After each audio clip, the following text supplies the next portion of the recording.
Hello, Thomas. This is Jose. How are you? Good, thank you. And you? Doing well, doing well. Thank you very much. Thanks for the response. Oh, you're welcome. Get that.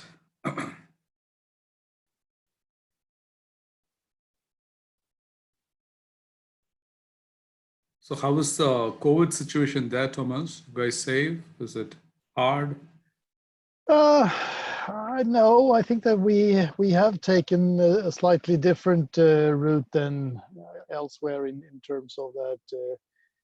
We try to educate people and tell them what's good, what's not good, and then try to, in many aspects, try to trust people and to do the right thing, stay home, and give them opportunity for that. So I think that in general, it's rather good. I think that we had something like, on average, I think 1 death per day only, which I think is it's well under control. Yeah, yeah. That's good.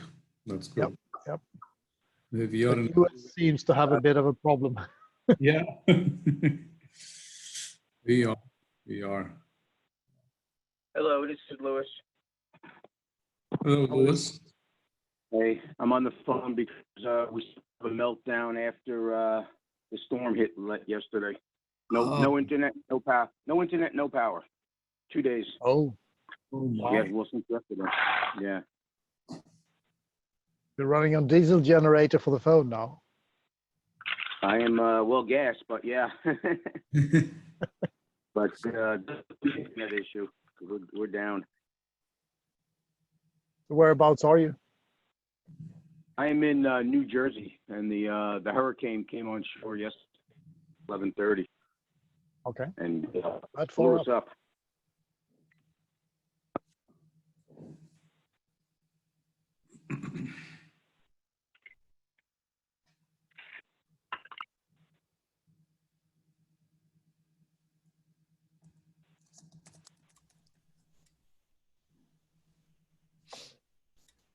Good morning, good afternoon, everybody. It's Bob.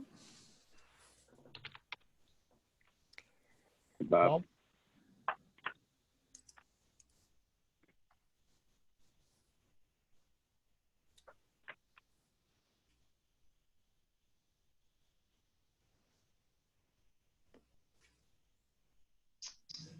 Hey, Bob.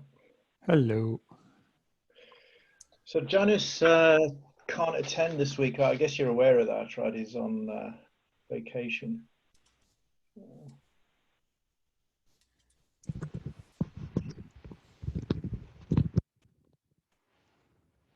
Hi, guys.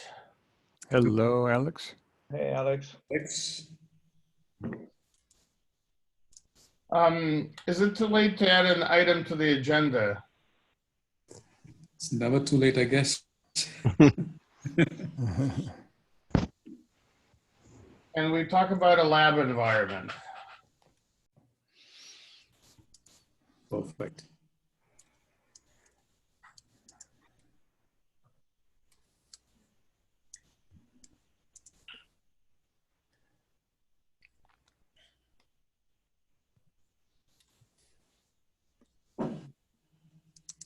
So while we're gathering here, I've asked John Leung from Intel to join the party, so to speak, on the TSC.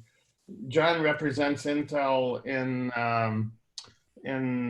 DMTF Redfish, and some of you guys probably know him very well, others maybe not, but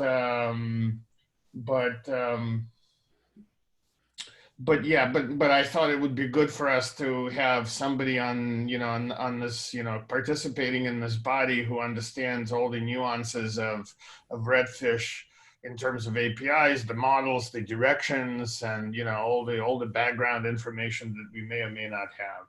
And so he'll be joining us hopefully on a regular basis. John also is able to provide a little bit of a redfish tutorial so that we have a common baseline for everyone involved. And that may be, I don't know if that's useful or not, but we can certainly, talk about doing that. Maybe not this time, but, because we need to prepare, but it would be good maybe to understand all the gory details for other folks who are on the call who are not familiar with the spec or the interfaces too much. So that's something we can discuss as well, I guess, as part of the agenda. John, you want to say hello? Just so Yeah. people... Hi guys. So I've been with the Redfish Forum since its inception about 5 years ago. So I know a lot of history. Won't bore you with it. So I'm here to address any questions that you guys have. Thank you, John. Welcome. And I will be a regular attendee. I've rearranged my schedule. So the other thing we should at some point tee up for discussion is the list of potential areas of focus for Redfish APIs. These could be gaps or in kind of improvements or whatnot. Maybe we can discuss that in the next TSC. And I can publish the list online so everybody can see and kind of comment on the initial list. This is a list that we came up with. There may be things we care about there as a community. There may be things we don't. We should, look at it, prioritize it, and kind of start a work stream to figure out, how to build consensus around potential changes or additions to the spec. And this is again where John can help us quite a bit. So that's something that we can maybe do next week.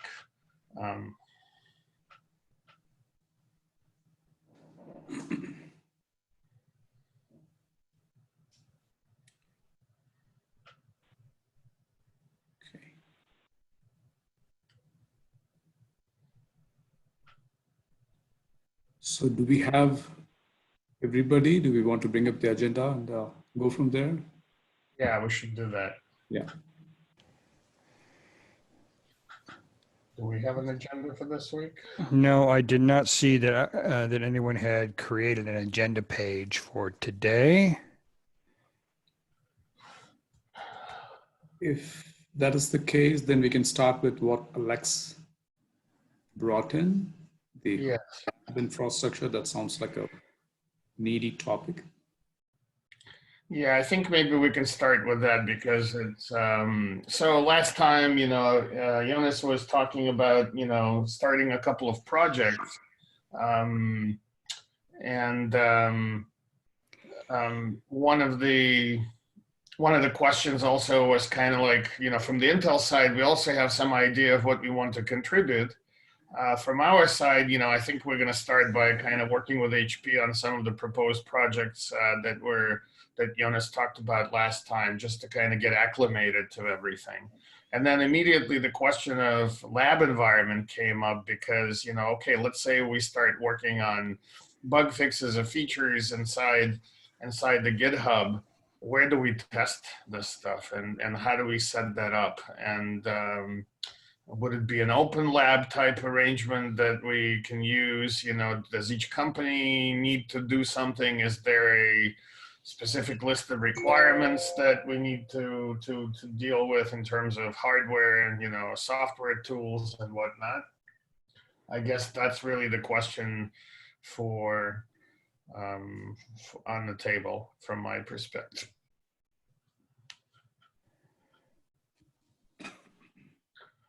Martin, I guess since Jonas is not here, or I don't know who else from HP is on that is able to answer this, but is there a lab environment that HP can host for the time being that would allow us to kind of, do the work along your side and also be able to test the changes we're making and whatnot? I think this is something I'd need to take into our engineering folks. It's actually a different organization to the one that I'm in. The people who actually do the development for the resource aggregation function. but what I can do is request that of them. I'm not sure if Jonas has done that already or not. But I do agree, having some sort of shared lab space would definitely be a good thing. I mean, as you would expect, we already have one in place for the work that we're doing. Of course. Part of this project, right? But yeah, you're right. Quite how much of that could be shared? We'd need to discuss that with that organization. But in terms of an idea, obviously, I'm all for it. Okay. It would also be helpful to others. We've got AMI folks who are looking to contribute a few things. And so, again, how we do it, we kind of need to sort that out. The other thing related to this, I kind of wanted to, we sooner or later, we might want to start building a release schedule, even if it's a draft, rough kind of copy or proposed timeline or whatnot. But it would be good to understand, when these releases are going to drop.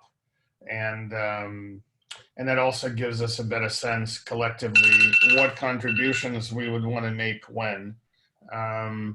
That's something that we also need to discuss as a community. I'm not sure we can do that without Jonas on the call or what, but that's related to all this as well, because we probably need to have the lab in place, establish some level of, kind of system testing, for what we're going to drop, and then also talk about exactly what that is in terms of functionality, right? Mm-hmm. So that's something we need to discuss as well. Yeah, agreed. So specifically on that one, if we could sort of table that one until next week when Jonas is back, I think we should be able to come up with a high level sort of schedule based on sensible milestones for us, that we all agree with. Yeah, if we can agree on a regular cadence of those releases, then it's easier to kind of plan resourcing and everything else, and what we'll do when. Yeah. So I think we're going to have a very busy meeting next time. So just a quick question. This is Bob. For now, I mean, we have a repo in GitHub, I presume, and sorry, I was out last week. Has there been a drop of the initial seed code in that repo? Yeah. Yes. Okay. Yes, and there's active development happening in that repo, right? And okay. And so now we're looking to kind of engage as well. But as soon as you have more than one company doing something, the question of labs will come up, and also just to have a timeline to guide us would be most helpful. Yeah. Yeah. Okay.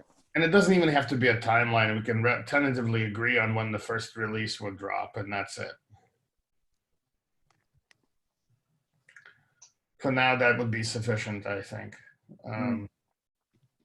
So those are the two items we need to maybe close on next time. We can also work on the lab environment maybe offline, and yeah, exactly. As I say, I'll fire off an email today then to our development lead and just see that's Shantanu, by the way, and just see what the deal is for that. Okay.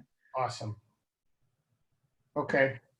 Unless anybody else on the call obviously has their own lab environment for external access that could be set up for this, then we as HPE be very willing to participate in that too. So yeah, so Intel has an open lab, but I think it's specifically targeted at ONAP. I'm not sure if there's any resources in there to support ODIM. We can check, I suppose, as well.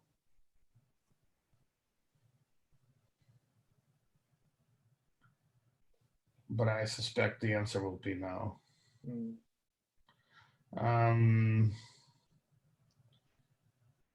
So, all right, so that's that. The other topic of discussion, I guess I brought up the issue of this, redfish kind of level setting.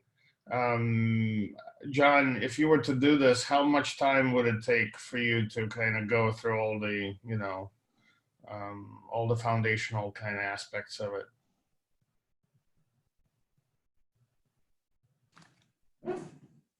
John, are you on mute? Of course, I'm on mute. Okay.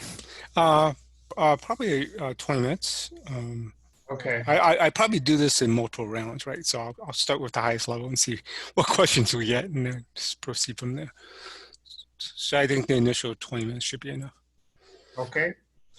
So maybe we can do that to start with next week, and then we also need to kind of finalize or finish the discussion for one of Jonas's proposals. Last time he proposed 2 changes to ODIM. One had to do with the update service, and I think we said yes to that because it was just an implementation of the interfaces. The second proposal was a little bit more, I wouldn't want to say controversial, but there were some questions around the best way to address it. And so again, I think it would be good for us to kind of have some closure on that. Yeah, well, I mean, I'm happy to talk. I'm very familiar with, if we're talking about the unmanaged rack, Yes, I'm very familiar with that. So happy enough to talk about that on this call, if unless there's other topics. so we can maybe start that conversation this week, and then maybe close on it, next time. Before we launch into that, is there anything else that we need to discuss? Anyone has any last minute agenda items? So Alex, Martin and others, this is Rafael from Intel. I was out for 2 weeks. Where do we have the, let's say, the proposals for the endpoint that are missing proposed? But I'm looking at the TSC messages. I cannot see anything. So I'm just wondering, where is the content put in place? Did you log in? Yes. Okay, if you log in, I can guide you there just now.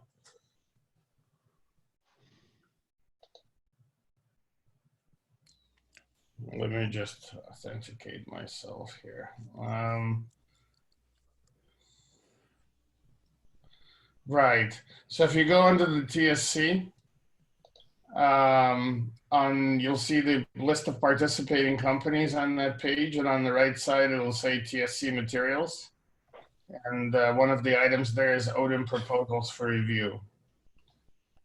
And if you go there, you'll see the 2 proposals.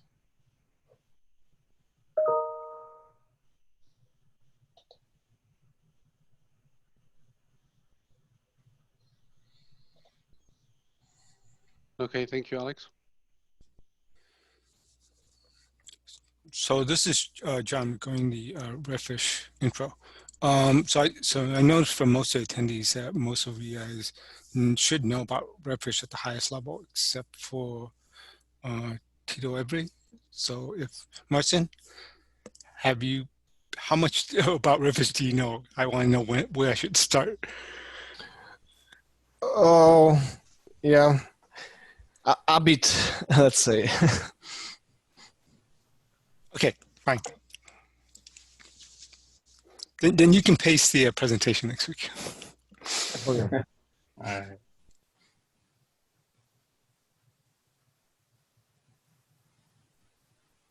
Just a quick question, Alex.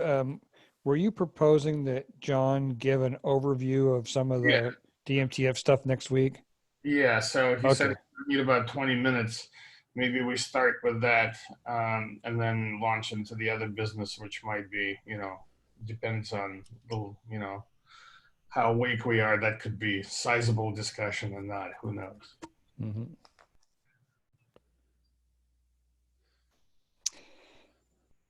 And then were we prepared to, we had some ideas of some of the directional things that we think ODIM as a project would like to seek to influence in DMTF. Were we prepared to talk about that at some point? I think we'll have plenty to discuss next week. What I can do in the meantime is have that starter list, that straw man published, Yeah, yeah. and then we can start sort of, this is the good thing about Confluence. You can comment online and keep track of everything. So we could either do that or use email, whatever people want to do, but I could certainly publish the initial list. Yeah, I definitely think we should publish it on the wiki. Yeah. And then send an email that we've got something up there. Please go take a look at it and start commenting. By the way, for those of you that are not familiar with Confluence, there's a button you can press that says track pages. And you can actually decide, which page tree do you want to track. And that basically means that you'll get an email from Confluence every time somebody is making, made a change.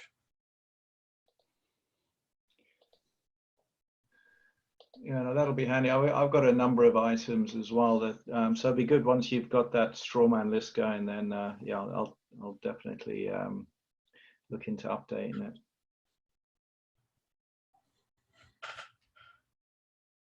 Okay, so yeah. Raffle, do you have the link? I sent you a link for where the proposals are. Perfect. Yeah, it works for me. Thanks, Alex. Okay. I think maybe we can, if there's nothing else we need to do in terms of additional housekeeping, Bob, maybe we can at least start on the topic of the plugin, right? So last time we kind of started asking questions around, or at least I was kind of asking questions around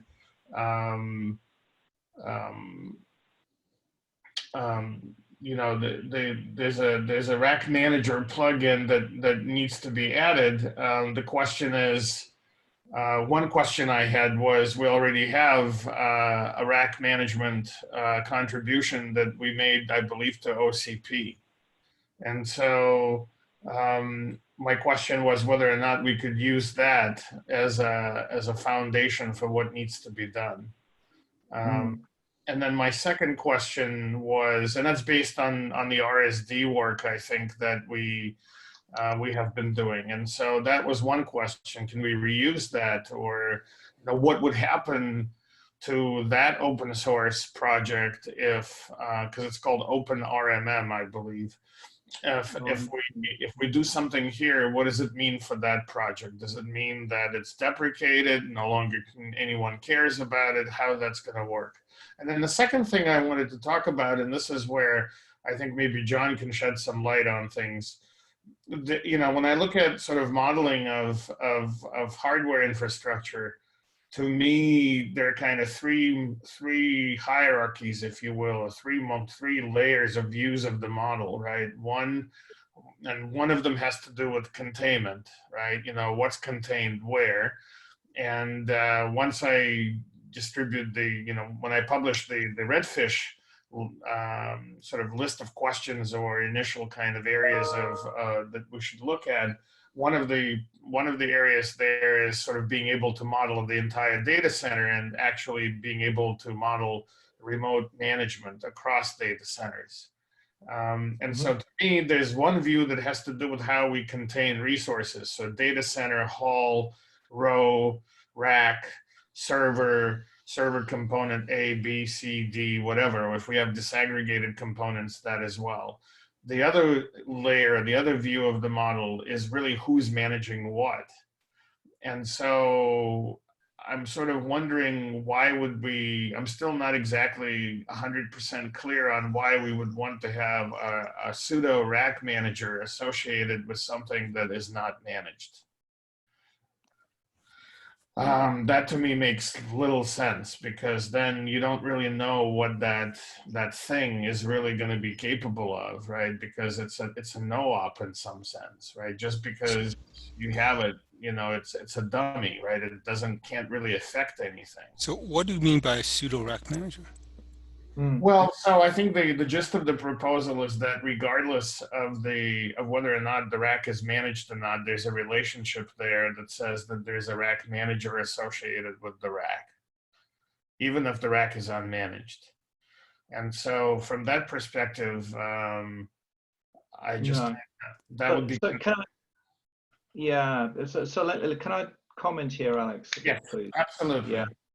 Yeah. Okay. So your first point on OpenRMC, can we use that? So to me, what's been proposed is what's called an unmanaged rack plugin, right? And its specific purpose is to be a repository for the resources that exist within a rack, right?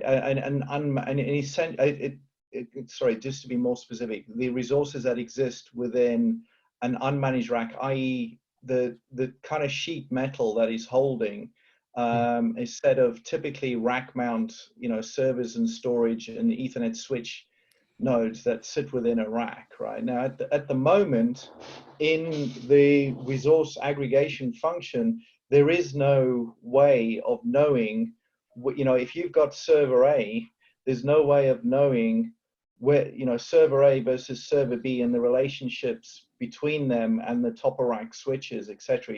Whether they all exist within one rack or not is completely unknown. There's no way of modeling that, right?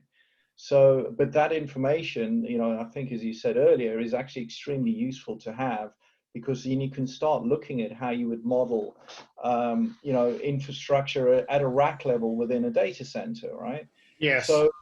So when you're talking about something like OpenRMC, to me, that's a completely different thing, right? Because OpenRMC, as far as I'm aware, is it's for a managed rack, right? So and you, right. as far as I know, it is based on RSD. So full disclosure, I'm a co-project lead of OpenRMC.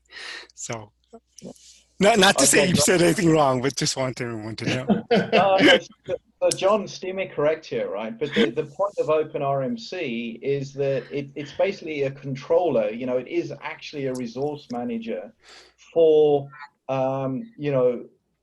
for kind of composed sets of resources within a a rack, right? But as it is actually a resource manager, right? So it'll look after things like PSMEs and Correct. I mean, from a OCP standpoint, right? It's trying to create open firmware as part of open hardware, and it's already done it as a directional for platforms, servers, storage nodes, whatever.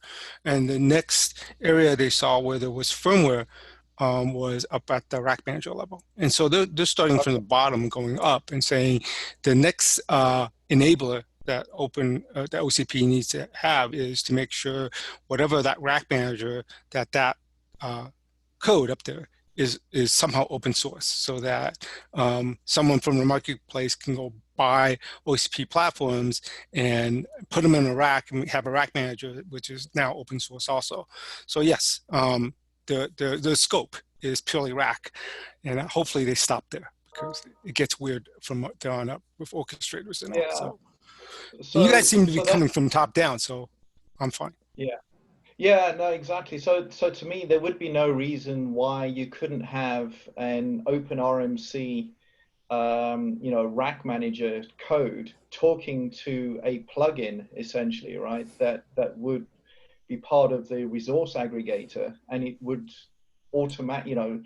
There would then be automation in terms of understanding the resources that are inside that rack, right? In terms of things like discovery, updates or whatever, right? But it's not a prerequisite. I didn't see one substituting the other, or one being essential, without the other. Is that a fair statement, or do you not have enough information to make a decision? Are you asking me or Alex? Okay, guys, this is Rafa again from Intel. I would like to clarify a bit. So I do agree we need to come up with the management for the model for the managing the racks. I agree the OpenRMC where the John is is hosting. CP is dealing with this. As far as I know, John, correct me if I'm wrong, there are 3 to 4 different firmware donated. There is hardware donated, but I don't think there are already existing solutions in the field. But when we talk about the emulating the plugin, which is the request on the ODIM proposal for review page, as I'm looking, I think it's premature. We need to come up. We need to make sure that the management of the rack is, let's say, is fully comprehended and it works for all the details. Because the ask from the HP is like what servers are in the rack, where in the rack are located, how are they located in from the top of the rack switch. I think not essentially all the information can be retrieved from the, let's say, even active rack management, most but not all of them. I've seen solutions where the orchestrator provides some of the data like aisle, floor, or any other details, right? And also we need to confront it with the existing model. There is existing Redfish model for location, which allows you to specify the zip code, the addressing, but not necessarily all the details we need. As opposed to, there are some proprietary location approaches. One of them Intel was doing. It was, let's say, introducing this parent versus child, let's say, hierarchy structure to contain or to model the let's say hierarchy of the servers or the systems. Yeah. But I think there's lots of discussion on this topic. Sorry, go ahead. No, I guess I'm still, I understand, I get, I mean, I'm just rereading the entire proposal one more time. And how can something, I guess I'm just fundamentally wondering from a modeling perspective, how can something unmanaged have a management plugin associated with it? Because it's from discussions with, and John, you're prevalent in Redfish Forum as well, right? Is that, our original proposal was that we would just add, if you're familiar with the ODIM resource aggregator, we would just want to add a chassis with chassis type equals rack, right? And then just go and model all the infrastructure within that chassis, right? But you can't actually do that. You have to have a plugin, a kind of external resource manager, because ODIM resource aggregator as it is, right, is essentially a proxy for resources that exist within the data center. So yes, you've got to think of this as like practically, right? What is the situation in data centers today? So within data centers today, you have a bunch of, say, HP or Dell or Lenovo or whoever servers, might have EMC or HPE storage, or third party, whoever. You've got Cisco, Juniper, Arista switches, right? And they all sit in an unmanaged, they sit in a piece of tin, a rack. But you actually want to know the relationships between those sets of infrastructure and how, so I can look at that one Redfish model and know where those resources are inside a data center. They're in this, in this rack. Well, within Redfish, there is a chassis with chassis type equals rack, right? There's also a chassis with chassis type equals rack group. So using those, those objects, you can build up then a picture of what's inside the data center. But in order to do that, you've got to have some way of being able to hold that information, right? So that's what the proposal is with the plugin. Is it's essentially a repository for holding, topology information of the data center, right? In practical real world things that are out there today. Martin, I'm starting just a quick question. The resource aggregator seed code that we have, does that include a persistent model of everything that it knows about? Or is the expectation that you have a federated model where each plugin has its own set of data elements that it deals with?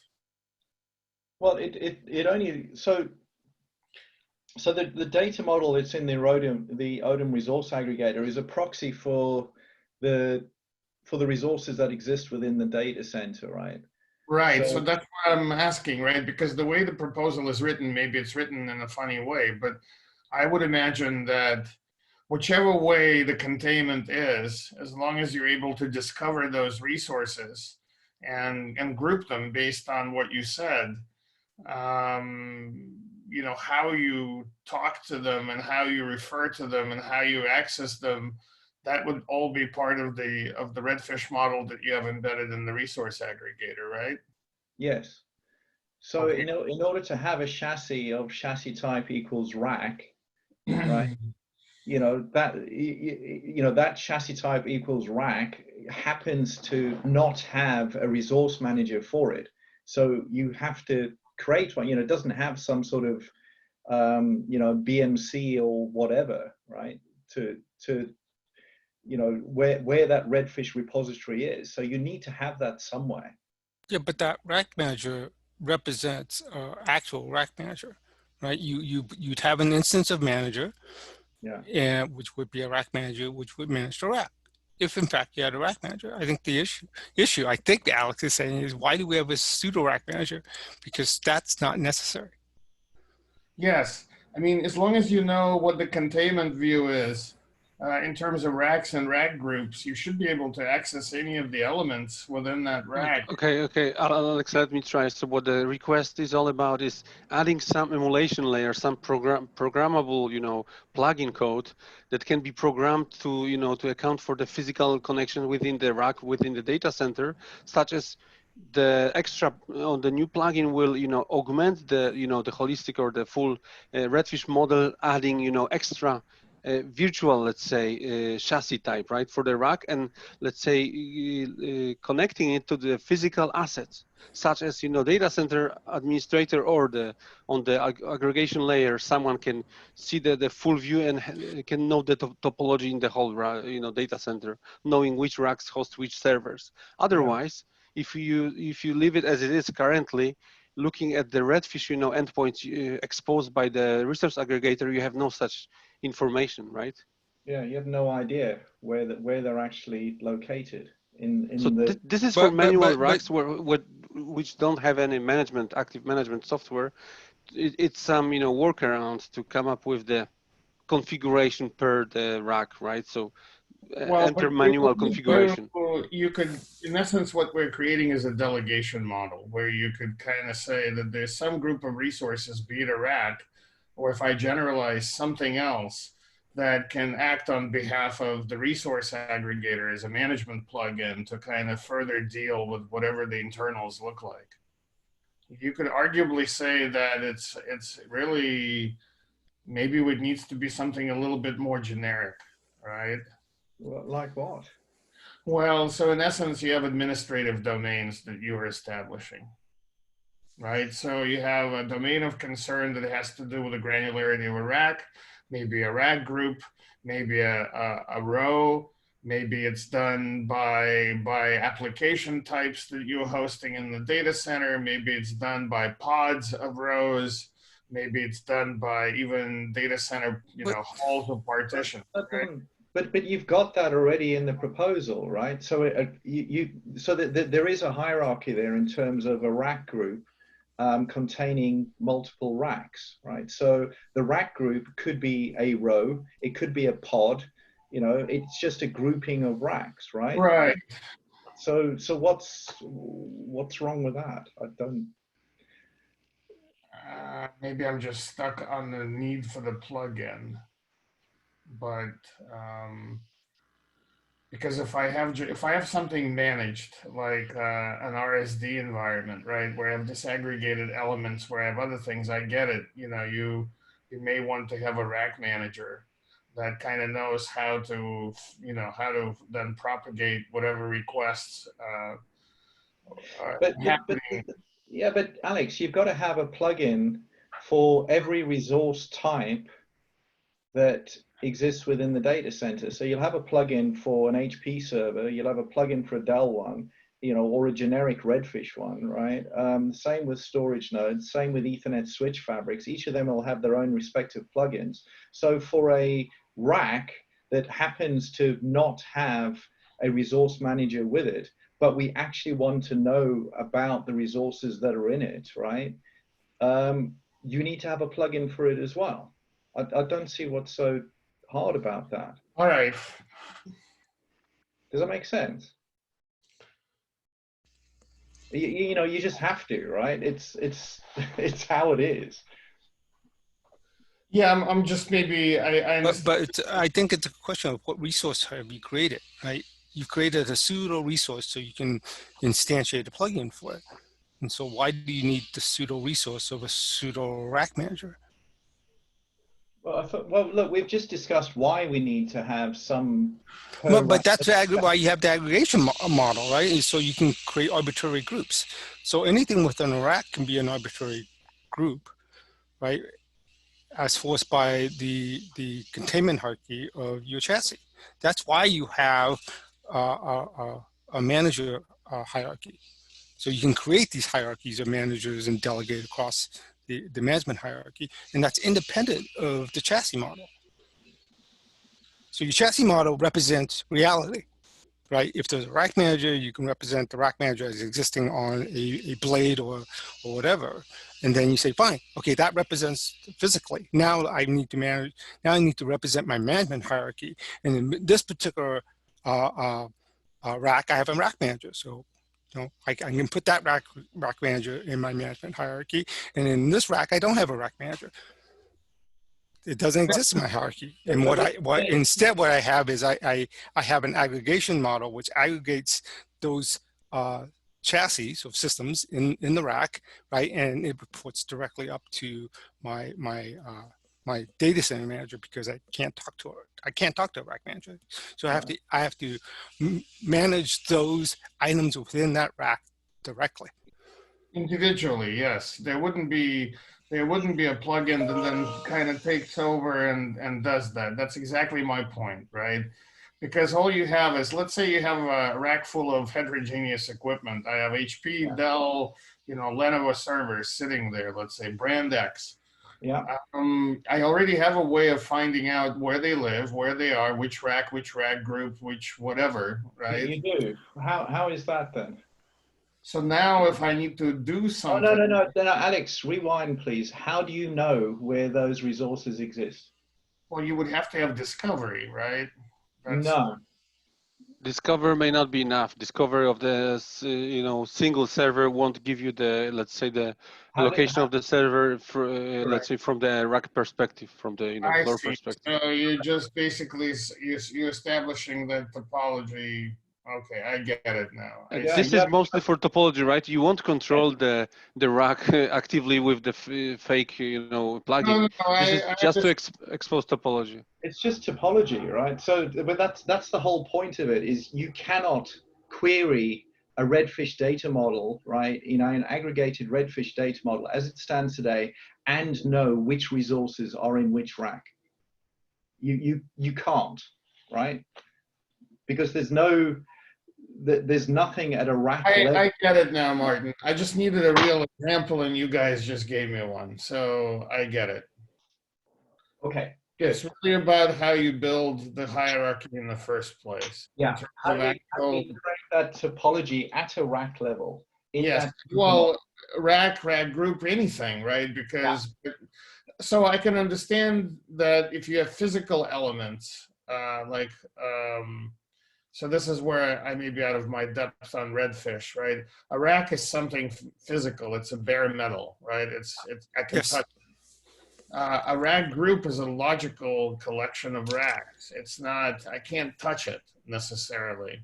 Yeah. So I can see how at the rack level, I would be able to, if I discover a rack, right, out there, I mean, I don't even know how that would work because there's nothing in the rack that would actually talk to the plugin.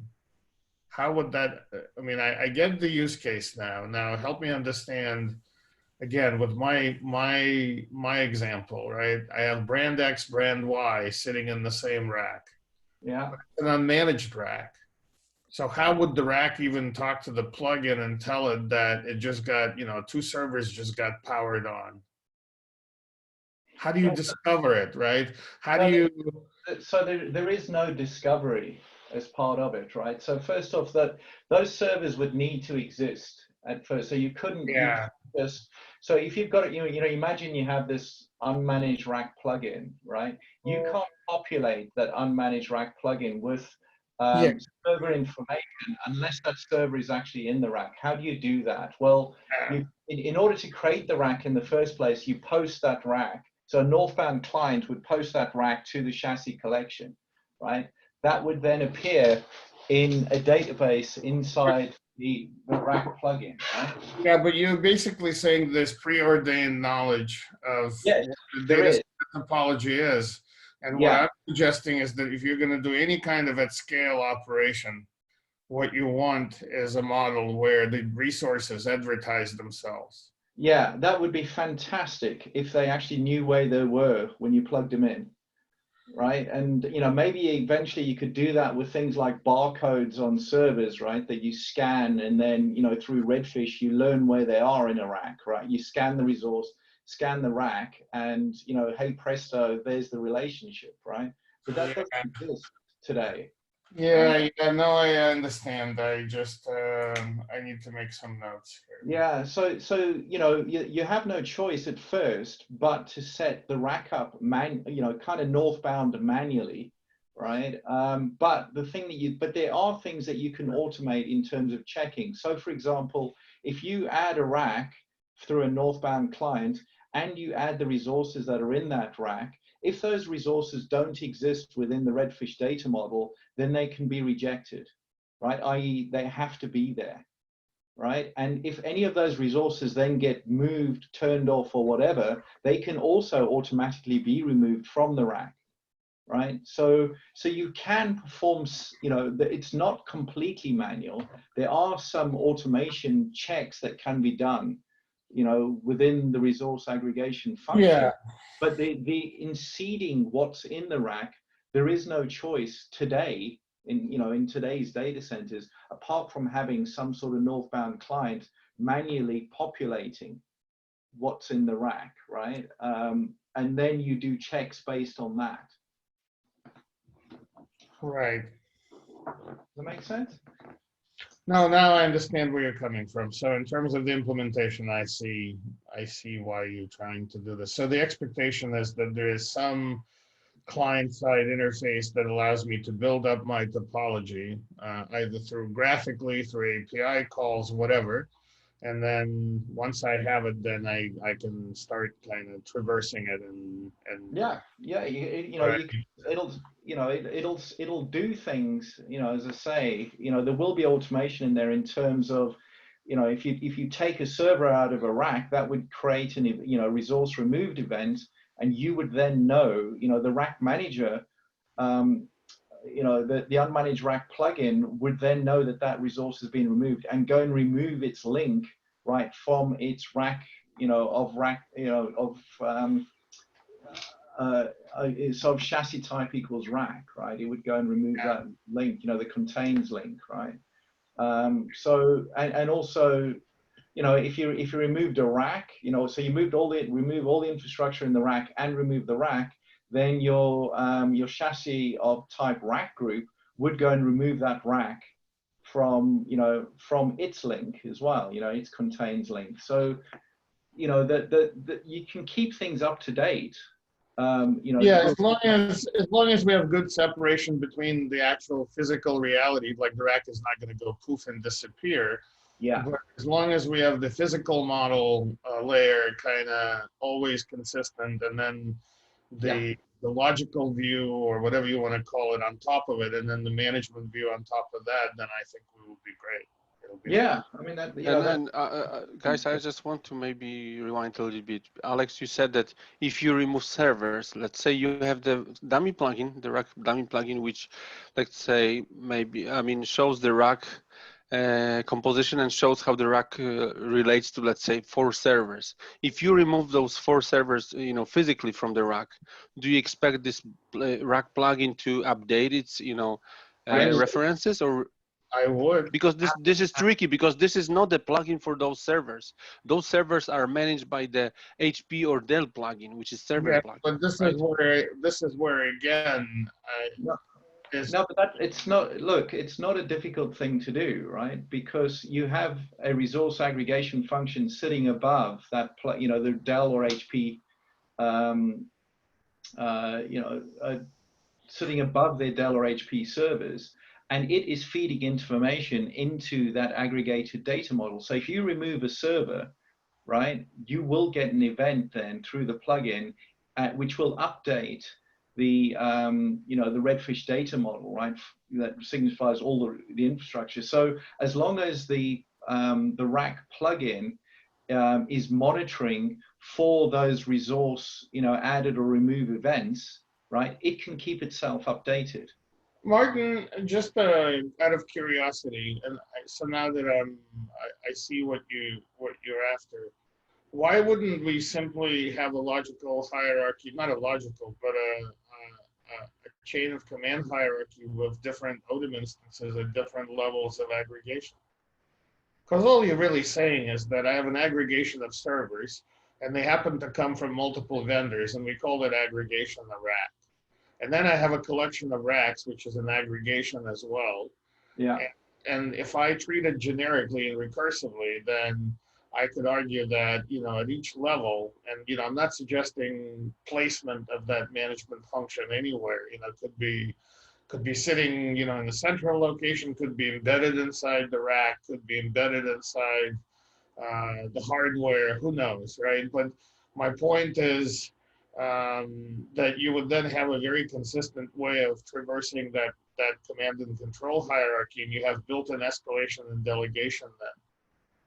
So the set of APIs would be consistent regardless of where you were in your hierarchy, right? And then that kind of gives you the ability to fan out your operations, collect telemetry, even do discovery potentially, right?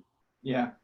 No, you're right. There's no reason why you couldn't have, resource aggregation function existing within a rack and then across a data center, and those per rack, aggregators could then, just like OpenRMC or whatever, feed information into that northbound, unified data model, right? And can we accommodate a model like that eventually, even if it can't be done today?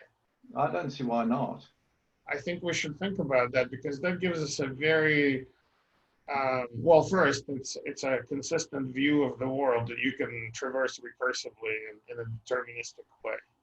Second, it would align with things like 3GPP management specs that kind of have that same hierarchy sort of built into it already. So if we want to interoperate with those worlds, which we probably will need to at some point, that might be easier to do if we adopted something like that. Now, understand that today that may be not exactly a reality, but maybe it's something we should directionally try and push towards. Yeah, no, I think it's a good point. I mean, obviously, Jonas is away. It's just my opinion. I mean, I think it makes sense. Let's discuss it with Jonas when he comes back next week. But I guess from this conversation, then we're a bit more comfortable then with the need for this.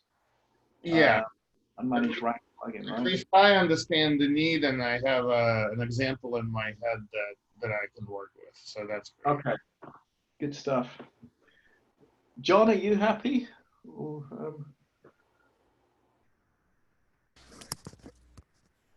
Yeah. I'm actually only now looking at the proposal. So.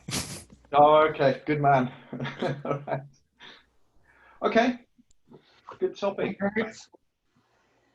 Okay, so we'll try to close on this next week, and I'll maybe post the question that I just proposed. Said what I just I'll write down what I said now on the wiki and see if Jonas has any opinions or if anybody else. So Yeah, no, what is our feedback mechanism? Do we comment under, you know, the solutions? Well, Right, so two ways we can do it, right? There's the page that says plugin for unmanaged racks. And at the bottom, there's this comment section, and you can put your comments there. And if you register, yeah, this is what I was referring to. yeah, and if you register for updates to that page, you would immediately see that somebody commented. Alternatively, we can launch a thread on the TSC distribution list.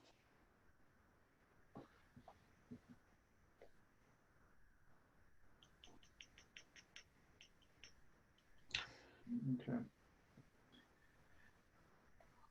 Okay, so all right. So Alex, you'll update then Yeah. the set of deliverables, right? That we'll look at for this, right? Yeah. So one thing is, for those of you guys that are new to Confluence, there's if you log in, you'll see the edit button, the save for later on top of the page, and then there's a watching button. And if you press it, you have an option of watching the entire space or watching a particular page. And depending on how much junk you get in your mailbox, you can decide what you want to do. But if you're creating comments on this page, you know, watching that page at least would be useful. So.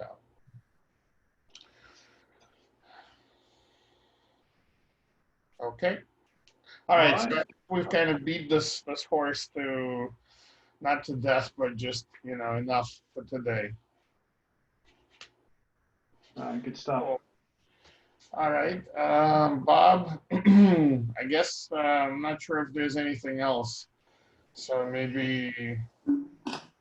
No, I tried to capture the discussion, although I'm not sure I completely understood all of the aspects of this discussion. So I'll send around what I captured, and you guys can help me correct any misunderstandings on the discussion for the need for a plugin regarding Sure.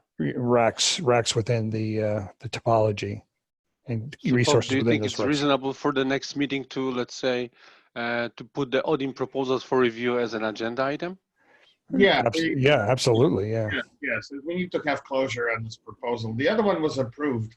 So what I'll do is I'll just help Jonas out since he's on vacation. I'll create a section that says approved proposals, and I'll just move that in there so we can. It basically means it can proceed in terms of development. Which, Alex, still we need some discussion because I just had a chance to read through this paragraph. Of course, it should be approved, right? It has to be done. We just need to, you know, maybe at some point discuss the details. I'm talking about the update service. Yeah, I'm also talking about the update service. Ah, so you have some concerns. Okay, great. We can discuss it. Sure. Okay. Very good. All right. Thanks, everybody. Thanks all. Bye-bye. Yep. Thanks, guys. Have a good week. Bye-bye, guys.